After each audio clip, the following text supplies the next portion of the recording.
Okay, so hi guys, today we are here again for the second installment of this video entitled How to Start and Bootstrap a STEM Business. As I said in the previous video that of course it can be used, this information can be used for any business that you are starting, and I hope that you find it helpful. I was reminded that in the previous videos that I had not asked for you to subscribe to this video channel, so I'm taking the time out now to ask that you subscribe to this channel, and that I really appreciate that. All right, so let's get into it. The last time we spoke, we stopped at starting a business plan, and so just to recap, we talked about having the correct mindset in starting a business, because a mindset is required. A good mindset, the correct mindset is required if you're going to take this entrepreneurial journey. And so we talked in depth about having that required mindset to get into and starting a business by bootstrapping. Again, bootstrapping a business is that you're not really relying on outside investors. You are taking the resources that you have and you are moving forward. All right. So let's look into it. Let's get into it again. Now, so we started in the last video, we stopped at talking about having a business plan. So let's start there. As I said before, when I began this business, or when we began this business, our business Colmaric Analyticals, I wrote a business plan and it was several pages long. It was probably 24, 25 pages, but it was not meant, it was not written with the idea of bootstrapping the business in mind. It was written so that I can take this information and carry it to investors and get some funding. And then when that did not happen, I had to backtrack and then begin to think about, okay, how do I bring this idea to fruition without the required capital? And so we still took that business plan that we had, and I had to rethink how I'm going to apply the information that I had and make it workable based on the capital I had, which was definitely insufficient for the plan that I had written. And so we had to narrow that down. And so these are some of the things that we did in looking at our business and how I could move forward. So one of the things we did was taking the business plan and said, okay, well, who are the ideal customers? Now let's bear in mind that my background was as a pharmaceutical quality control scientist. And so that was my target audience. But because I also had experience in the dietary supplement industry, and the last position I had was as a laboratory manager for a supplement manufacturer that had a lab, I began and shifted my focus, and I said, well, I know that there is a need for good quality testing for the dietary supplements industry. And I noticed that based on the existing regulations at that time, that the barriers to entry into this field may be less than if I wanted to go full-fledged as a pharmaceutical contract testing lab. And so I shifted my mindset, I shifted what I was going to do. And I thought, okay, I only had one instrument. I knew that the equipment we had was only one HPLC, and so I focused on that particular service. So let's step back a minute. So you're writing your business plan. This is what I recommend. Again, not everyone would recommend this. Not everyone would take this approach, but you're going to have to find, in bootstrapping your business, you're going to have to be creative, regardless of what is said and who says it, even me in this video. Bootstrapping requires some creativity, and if you're not creative, you have a problem. All right? So what did I do? I narrowed my plan and I said, let's focus on my ideal customer. Who do I imagine would be my ideal customer? Now, and what service can I give to them? Again, remember I said that I can offer them HPLC, or high pressure or high performance liquid chromatography. I can take the chemical inputs of the raw materials I have, and I can create some data, and I could give them a report with a specific set of information that they're asking for. All right, and so my skill set was quality control scientist. I had a great understanding of what happens in a quality control lab because I was there as a manager, I was there as a bench chemist. I understood what was required. And I now had one piece of equipment for that particular test. And so what I did was I focused on, this is what I can offer. Now I can offer many more things, but I said, what is the critical thing I think that my customers or an ideal customer would require? What is the one thing I can offer? Notice I said one thing because I'm bootstrapping this business. I don't have a lot of capital to offer multiple services. So I focused on one piece of service or one type of service that I could adequately offer. All right? And so that was my starting point. Ideal customer, skill set. So I identified that ideal customer. So instead of going to pharmaceuticals, full-fledged pharmaceutical manufacturers, I then shifted to full-fledged dietary supplement manufacturers and distributors and said, okay, these are the people I'm going after. So I identified my ideal customer and I matched that customer with something, a need that I knew they had and the skill set that I had to match that need. All right, so customer or ideal customer, skill set. Notice, I did not say, hey, what's my passion? In my case, my passion matches my skill set. That may not be your case. All right, and I spoke about that in the last video. For me, it was, I enjoyed doing this. I enjoyed being a chemist. I enjoyed being a scientist. I enjoyed working in the lab. And so that was an easy call for me in taking what I already knew how to do and transferring that skill set to serving a customer base. So that's what we did. We started with, here is the ideal customer. This is where I am. Now, from there, the next thing was, what else do I want? Remember, we're still at the business plan. We're still trying to figure out what it is we want to do and how we can do it. We've identified the ideal customer. We have identified the industry that we are going to serve or industries that we are going to serve, right?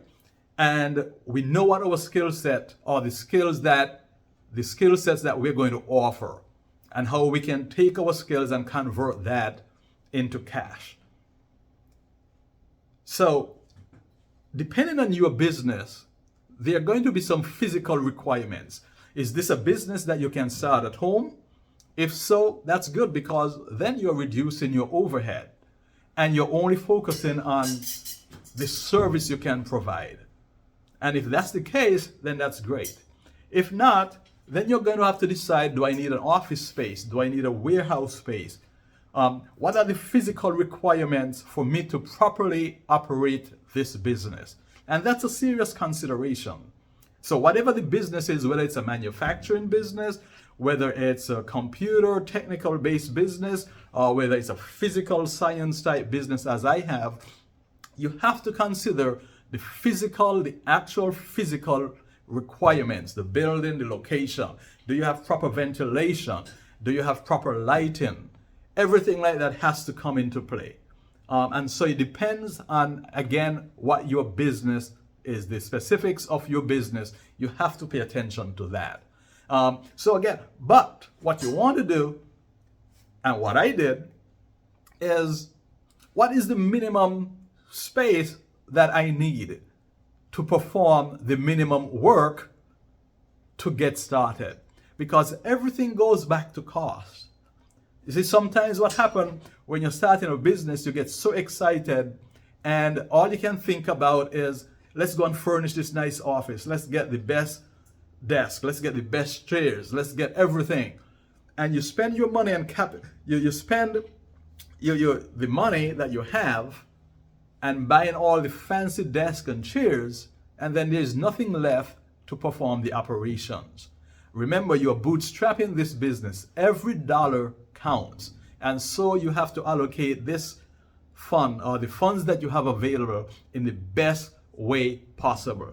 So ask yourself, what is the minimum space requirement I need for my business? And it may take some searching, it may take some looking, but you have to go and find it. All right? The minimum space requirement may not be ideal. Again, you're bootstrapping a business, but it may fit your budget to get started. And I suggest that that's what you should do. Do not make the mistake of spending so much money upfront on furniture and everything else if it's not required. Okay? Now, you can change all of that later on, but to get started, since you're spending your own money and you have to make that money stretch, make sure that you have enough funds. And in doing so, you have to be able to look at what are the least amount of money I need to spend to get going. So you look at so now you have you have identified your ideal customer, you've found a physical space that fits your requirements, your minimum requirement. You have identified the minimum test or the lowest cost test that you can do as a service to get started, or the lowest cost skill set, whatever it is you have that you can use to get started. What else do you need? Well, what about to start prospecting for customers? You know where they are, you have done the research. What if you start prospecting for customers? What if you start doing some marketing? So let's put the operations to the side for a minute. Let's start to look at marketing our services. As a matter of fact, some people, there's a debate about whether or not you should spend more time marketing or you should spend more time on sales. I am not that big of an expert in that area. This is what I did. What I did is I picked up the phone and I had an industry trade book with me that had a list of buyers and sellers and manufacturers and people who distributed and who sold on Amazon and who sold at different points online. I took that book. So any trade magazine I would recommend, if you have an industry, find that trade magazine. And I started cold calling. I took the phone up and I began cold calling. And I know some people say cold calling is dead and cold calling is ineffective. But again, you are bootstrapping. And what the cost for cold calling, it's not that much. They can only say no. And guess what? That's what happened. I took that book up and I started at A and I went to Z. And I got to C before someone took the call and had a conversation. And then they said, I'm not interested. We are not interested. We already have a lab that we work with. We are pleased with that lab. Do not bother to call us. Did not feel well. But it was still my starting point. So I continued on. End of week 1, after calling from A to Z, not one person I was not able to convert one person as a buyer of my services. So what did I do? The next week, I took the phone up again and I went to that same industry magazine and I got to C in the alphabet of all the businesses that began with C, and I called, and the same person who answered the previous week and said they were not interested, that person now was in a much better mood and said, oh yes, we are definitely looking for a lab. Now notice what I said. The previous week, that same person said, nope, not interested. We are not interested. We are happy with the lab provider we have. The following week, they said, absolutely, we are looking for a lab service provider. What are your prices? Okay, I said what my prices were. They said, okay, what do I need to get started? And so I walked them through what was needed. 2 days later, I had their samples in my space, in my location, a not so ideal location, and I was in business. Again, I went back and I started it where I was. So I was not big on email marketing, and I honestly did not understand a lot of the digital stuff.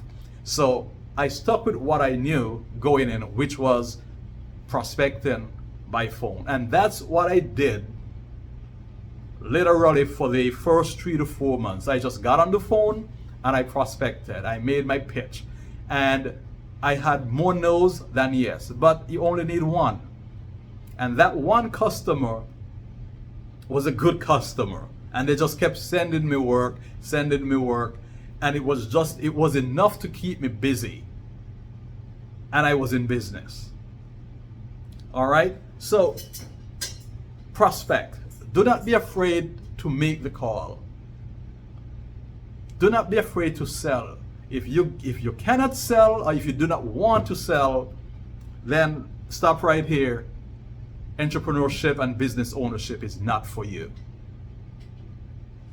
If you cannot prospect, if you cannot take rejection, business ownership is not for you. Or, let me back up. Maybe it is for you, but you need a partner. You need someone who is able, or who can go out and prospect, who is able to take those rejections and still make the next call.